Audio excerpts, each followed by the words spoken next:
بسم اللہ الرحمن الرحیم السلام علیکم۔ حضرت یعقوب کا واقعہ۔ اب میں حضرت یعقوب علیہ السلام کی کہانی کو تفصیل، جذباتی مکالمے اور منظر نگاری کے ساتھ اور مکمل داستان کی شکل میں پیش کر رہا ہوں۔ حضرت یعقوب علیہ السلام، صبر کا پہاڑ، ایک ایمان افروز اور جذباتی اسلامی داستان۔ پہلا باب، نعمتوں کا بادشاہ۔ زمانہ قدیم کی بات ہے۔ شام اور اردان کی سرزمین پر ایک نہایت حسین اور سرسبز علاقہ تھا، جہاں ایک نیک دل، صابر اور سخی انسان حضرت یعقوب علیہ السلام رہا کرتے تھے۔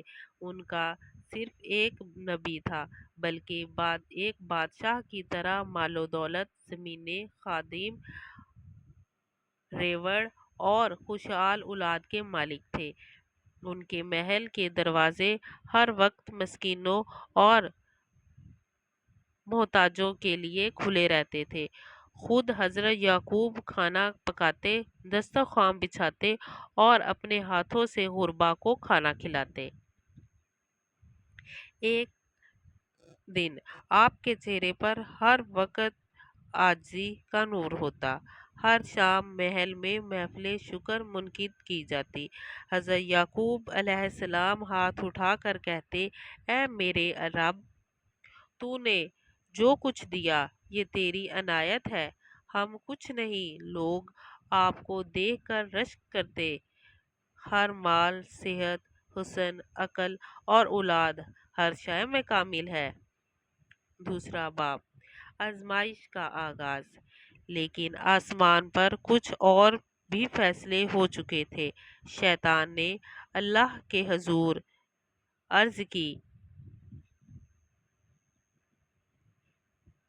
اے رب العالمین، یعقوب علیہ السلام صرف اس لیے تیرا شکر گزار ہے کیونکہ تو نے اسے سب کچھ دیا ہے۔ اگر تو اس سے اس کی نعمتیں چھین لے تو وہ تیرا شکر کبھی ادا نہیں کرے گا۔ اللہ تعالیٰ نے فرمایا، اے شیطان، حضرت یعقوب علیہ السلام میرا سچا بندہ ہے، جا اسے آزمائش میں ڈال، مگر جان نہ لینا۔ پھر وہ گھڑی آئی جب حضرت یعقوب علیہ السلام کی زمینوں میں آگ لگ گئی، کھیتیاں جل گئیں، مواشی مر گئے، مال و دولت بہہ گیا، راتوں رات محل ویران ہو گیا۔ مگر حضرت یعقوب علیہ السلام نے کہا، انا للہ و انا الیہ راجعون، یہ سب کچھ اللہ کا دیا ہوا تھا، وہی لے گیا، شکر ہے، ایمان کی سلامتی ہے۔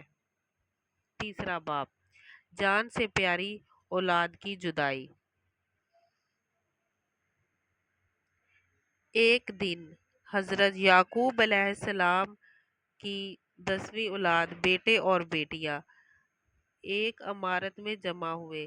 اچانک ایک زلزلہ آیا اور عمارت زمین بوس ہو گئی۔ ایک لمحے میں سب جانیں چلی گئی۔ یہ لمحہ نہایت صبر آزما تھا۔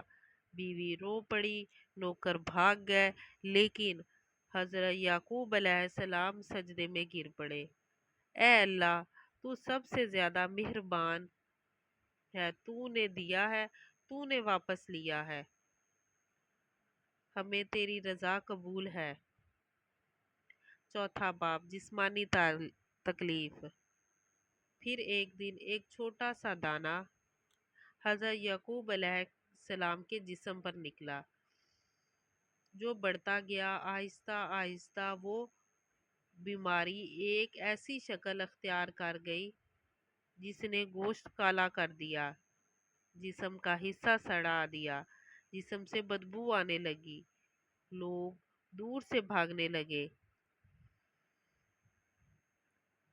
شہر کے دروازے بند کر دیے گئے، انہیں شہر سے باہر ایک ویران مقام پر چھوڑ دیا گیا۔ صرف ایک ہستی ان کے ساتھ تھی، ان کی وفادار بیوی۔